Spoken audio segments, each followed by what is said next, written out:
வணக்கங்க. ஈரோடு மாவட்டம் கோபிச்செட்டிப்பாளையம் வட்டாரம். நான் உங்கள் ஏர்முனை ராஜ்கரனுங்க. நாம் இன்றைக்கி பார்க்க போகிறது வந்து இயற்கை விவசாயிங்க. இயற்கை விவசாயத்தை செய்கிறதுனால இன்றியமையாதது ஒன்றுன்னு பார்த்திங்கன்னா, நம்மளுக்கு வந்து நஞ்சில்லா உணவு கிடைக்கப்போகிறது உறுதியாக சொல்லலாங்க. மண் வளம் மேம்படுதுங்க, சாகுபடி செலவு கம்மியாகுதுங்க.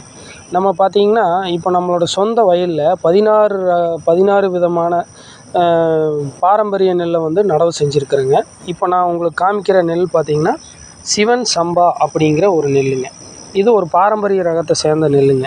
இப்போ இதில் பார்த்திங்கன்னா நம்ம இப்போது அறுவடைக்குன்னு ஒரு மாதம் இருக்குங்க.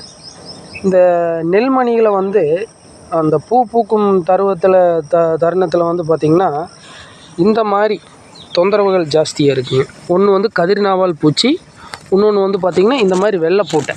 இந்த வெள்ளைப்பூட்டையை வந்து தடுக்கிறதுக்கு நான் வந்து என்ன பண்ணேன் அப்படின்னு பார்த்திங்கன்னா, நான் 3 பகுதியாக பிரித்து கொடுத்தேங்க. அதான் வைரஸ் பிரச்சனை இருக்கிறதுக்கு வந்து பார்த்திங்கன்னா மோர் கரைசல் கொடுத்தேங்க. அதுக்கப்புறம் பார்த்திங்கன்னா இன்னொரு அமைப்பில் வந்து பார்த்திங்கன்னா தேமோர் கரைசல், தேங்காயும் மோரையும் சேர்த்து தேமோர் கரைசல் கொடுத்தேங்க.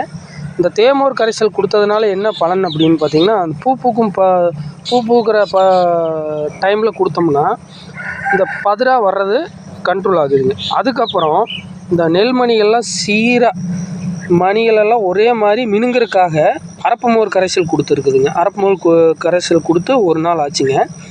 இது வந்து பார்த்திங்கன்னா இந்த மேலே நுனியில் இருந்து இந்த கீழே அடிப்பகுதி வரைக்கும் இருக்கிற நெல்மணிகள் ஒரே சீராக வந்து மினுங்குங்க. அதாவது மினுங்குன்னா முதிர்ச்சி அடைகிறது. அந்த தன்மைக்காக நம்ம அரப்புமோர் கரைசல் கொடுக்குறோங்க. ஒரே டைமில் வந்து இது பண்ணுறதுக்குங்க.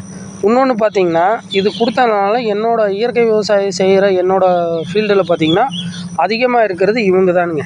யார் அப்படின்னா இந்த பூச்சி தானுங்க. இதுதான் கதிர்நாவால் பூச்சி. இது என்ன பண்ணுன்னு தெரியுங்களா? நம்ம நெல் மணி பால் பருவத்தில் இருக்கும்போது பூரா உறிஞ்சி சாப்பிட்ருங்க. இப்போ பார்த்திங்கன்னா ஏதோ ஒரு பக்கம்தான் இருக்குது.